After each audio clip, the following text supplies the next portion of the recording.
Assalamualaikum warahmatullahi wabarakatuh. Kali ini saya akan menjelaskan materi tentang energi kinetik dan energi potensial. Yang pertama, saya akan menjelaskan tentang energi kinetik. Energi kinetik adalah energi yang dihasilkan oleh suatu benda karena ada pergerakan.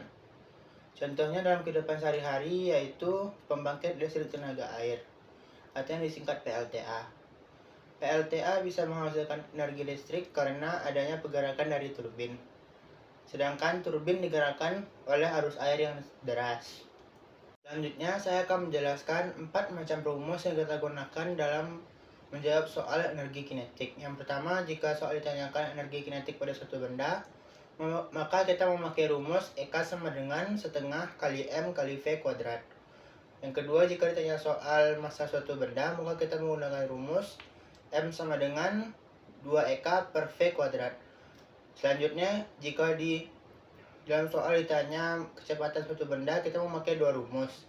Yang pertama, V kuadrat sama dengan 2EK per M. Yang kedua, V sama dengan akar 2EK per M. Selanjutnya kita akan membahas satu contoh soal berikut ini. Dari soal kita dapat mengetahui bahwa mobil bermassa 500 kg, kecepatannya adalah 25 meter per sekon. Lalu di soal kita disuruh untuk menghitung berapa energi kinetik yang dimiliki oleh suatu mobil. Jadi kita memakai rumus EK sama dengan setengah kali M kali V kuadrat. Selanjutnya kita tinggal memasukkan angka-angka dalam yang kita ketahui tadi ke dalam rumus. Sehingga EK sama dengan setengah kali 500 dikali 25 kuadrat.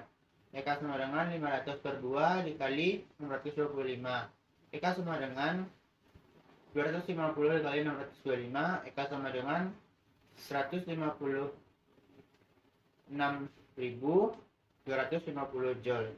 Jadi energi kinetik yang dimiliki mobil adalah 156.250 Joule. Selanjutnya saya akan menjelaskan tentang energi potensial.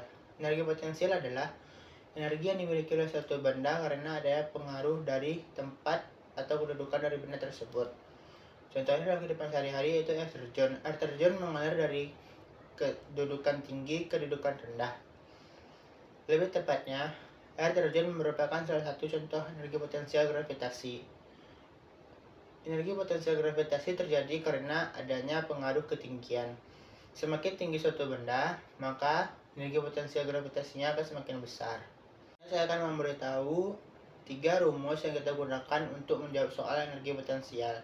Yang pertama, jika ada soal ditanyakan energi potensial suatu benda, kita memakai rumus EP sama dengan M kali G kali H. Jika di soal ditanyakan massa suatu benda, maka kita memakai rumus M sama dengan EP per G kali H. Jika di soal ditanyakan ketinggian suatu benda, maka kita memakai rumus H sama dengan EP per M kali G. Selanjutnya kita akan membahas satu contoh soal berikut ini. Dari soal kita dapat mengetahui bahwa massa kelapanya adalah 2 kg.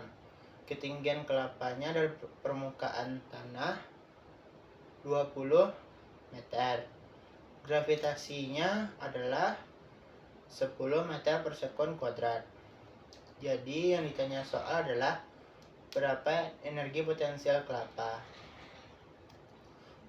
Maka kita memakai rumus EP sama dengan M kali G kali H. Angka selanjutnya kita tinggal memasukkan angka-angka yang kita ketahui tadi ke dalam rumus. Sehingga EP sama dengan 2 kali 20 kali 10. P sama dengan 400 Joule. Jadi energi potensial yang dimiliki kelapa tersebut adalah 400 Joule. Itu saja yang bisa saya jelaskan pada kesempatan kali ini. Saya pamit undur diri. Wabillahi taufiq wal hidayah. Wassalamualaikum warahmatullahi wabarakatuh.